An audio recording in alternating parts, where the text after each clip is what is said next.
वह पैसे खत्म हो जाते हैं। घर में भी कुछ नहीं था। अब तो एक ही चारा था कि कुछ काम धंधा किया जाए, तभी भोजन की व्यवस्था होगी, तभी स्कूल की फीस भरी जाएगी। लड़के को अपनी मां की बात अच्छी तरह याद थी। उसकी मां ने कहा था, बेटा, कितना भी बुरा वक्त आ जाए पर किसी के आगे हाथ मत फैलाना, मेहनत करके ही अपना जीवन यापन करना। लड़के को अपनी मां की यह बात अच्छी तरह याद थी, इसीलिए वह कभी किसी के आगे भीख नहीं मांगता था। विद्यालय से आने के बाद वह किसी के खेतों में काम करने चला जाता, कभी किसी की चाय की दुकान पर काम कर लेता और वहां से कुछ पैसे मिलते तो अपने विद्यालय की फीस भर देता था और अपने खाने पीने की सामग्री खरीद लाता था। इस प्रकार छोटी सी आयु में वह बच्चा पढ़ाई भी करता था और मजदूरी भी करता था। धीरे धीरे कुछ साल ऐसे ही निकल जाते हैं। बच्चा अब अपने गांव से निकलकर कस्बे में पढ़ने लगता है। तब उसकी कॉपी किताबों का और विद्यालय की फीस का खर्चा बढ़ जाता है, लेकिन उस बालक ने हिम्मत नहीं हारी। रोजाना विद्यालय जाता था। वह जो भी कमाता था उसकी सारी कमाई पढ़ने लिखने में ही लग जाती थी और जो कुछ थोड़ा बहुत बचता था उससे अपना पेट भर लेता था। अगर वह कहीं कोई स्थायी काम करता तो उसकी पढ़ाई छूट जाती थी और पढ़ाई करता तो पेट भरने के लिए भी कुछ नहीं था, इसलिए वह दोनों काम करता था। विद्यालय से आकर वह इधर काम करने चला जाता था। एक दिन की बात है, वह बच्चा विद्यालय से पढ़कर घर वापस लौटा, फिर उसके बाद काम की तलाश में चला गया, लेकिन उस दिन उसे कोई काम नहीं मिला। पूरा दिन निकल गया, हारा थका शाम को घर आकर सो गया। आज कुछ काम नहीं मिला तो खाना कहां से खाता। जो पैसे थे उनसे वह पहले ही विद्यालय की फीस भर चुका था। उसकी स्थिति तो यह थी कि रोज कमाया, रोज खाया। जब उस दिन उसे कोई काम नहीं मिला तो बेचारे को भूखे पेट रहना पड़ा, केवल पानी पीकर सो गया।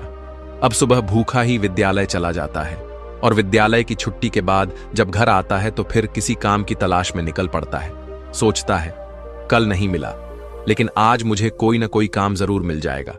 लेकिन दुर्भाग्य ने उसका पीछा नहीं छोड़ा। उस दिन भी उसे कोई काम नहीं मिला। आज उसे फिर भूखा पेट सोना पड़ा। भूख अब उसे ज्यादा बेचैन कर रही थी।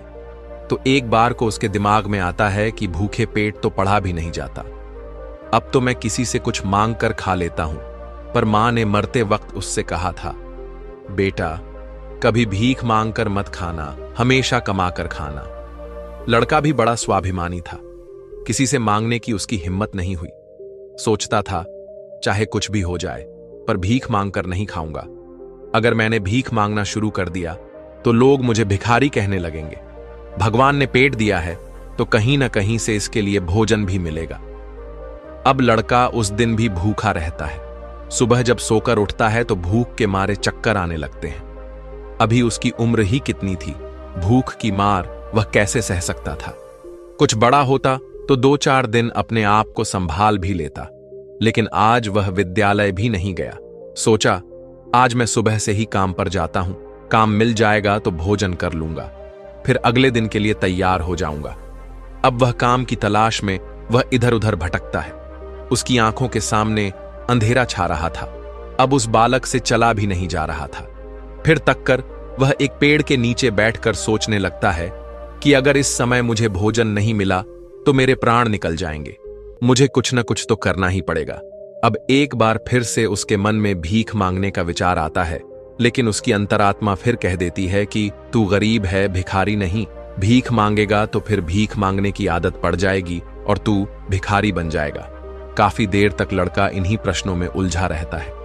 फिर उसके दिमाग में आया कि भीख मांगना अलग बात है और मदद मांगना अलग बात है। मैं किसी से भीख नहीं मांगूंगा, पर मदद तो मांग सकता हूं। भीख मांगना तो वह है जो मांगकर फिर लौटाया नहीं जाता, पर मदद मांगना वह है जो आप कभी भी लौटा सकते हो। लड़के ने सोचा, मैं आज किसी से मदद मांग लेता हूं, जब मुझे काम मिल जाएगा तो मैं लौटा दूंगा। अब लड़का वहां से चलता है तो उसे नगर के बाहर एक बड़ा सा घर दिखाई देता है। लड़का उस द्वार पर जाकर द्वार को खटखटाता है। तब घर के अंदर से एक महिला निकलती है। महिला ने द्वार पर देखा कि एक 11-12 वर्ष का बड़ा ही उदास सा मासूम सा लड़का खड़ा है। पहले तो वह महिला उस लड़के से पूछती है, बेटा, तुमने दरवाजा क्यों बजाया? क्या कुछ काम है? लड़का दोनों हाथ जोड़कर कहता है, मां जी, मैंने दोपहर के समय आपको तकलीफ दी, इसके लिए क्षमा चाहता हूं। तब वह महिला पूछती है, बेटा क्या तुम्हें कुछ चाहिए? मैं तुम्हारी क्या मदद कर सकती हूं? वह महिला भी एक बच्चे की मां थी, इसलिए ममता का भाव उसके शब्दों में था। उस महिला के पूछने पर एक बार तो लड़के के मन में यह आया कि चलो इन मां जी से मैं कह ही देता हूं कि मैं 2-3 दिन से भूखा हूं और भोजन न मिलने के कारण बहुत परेशान हूं। लेकिन उसके स्वाभिमान ने उसे रोक लिया और वह भोजन की जगह पानी मांग बैठा। कहने लगा, मां जी मुझे बहुत जोर की प्यास लगी थी, इसीलिए दरवाजा खटखटाया था। क्या एक गिलास पानी मिल सकता है? लेकिन वह महिला बहुत समझदार थी। उसने जब लड़के को देखा तो वह समझ गई कि बालक बहुत भूखा है। वह कहती है, बेटा तुम थोड़ी देर रुको, मैं तुम्हारे लिए पानी लेकर आती हूं। वह महिला घर के अंदर जाती है और अपनी रसोई से एक गिलास दूध और कुछ लड्डू लेकर द्वार पर आती है और दूध से भरा गिलास उस लड़के को दे देती है। लड़के ने जब वह गिलास पकड़ा तो उसमें दूध था। दूध को देखकर लड़का खुश हो जाता है। लड़का मन ही मन उस मां को दुआएं देने लगता है। महिला ने उसे पहले लड्डू खाने को दिए और कहा, बेटा दूध गर्म है, तुम पहले लड्डू खा लो, जब दूध ठंडा हो जाए तब पी लेना। लड़का जब उस महिला को देखता है तो उसे ऐसा लगता है जैसे उसकी ही मां उसे यह दूध पीने को दे रही है। वह मन ही मन सोचता है,